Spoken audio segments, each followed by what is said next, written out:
তুই থাম। আমি নিজের চোখে যেটা দেখেছি সেটা কতখানি সত্য আমি তিন্নির কাছ থেকে জানতে চাই। আমি রাস্তা দিয়ে যাচ্ছিলাম, হঠাৎ করে আমাকে রতিনদা কি বলবো বলে একটা ডাকলো, তাই ওকে বিশ্বাস করে আমি ভেতরে গেলাম।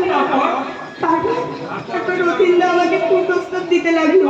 আপনি বলুন না জেঠুমনি, আমি একটা আইবুড়ো মেয়ে হয়ে আপনার ছেলে আমাকে বিয়ে করবে কি না করবে তার গ্যারান্টি না পেয়ে আমি কি করে তার সাথে শারীরিক সম্পর্ক।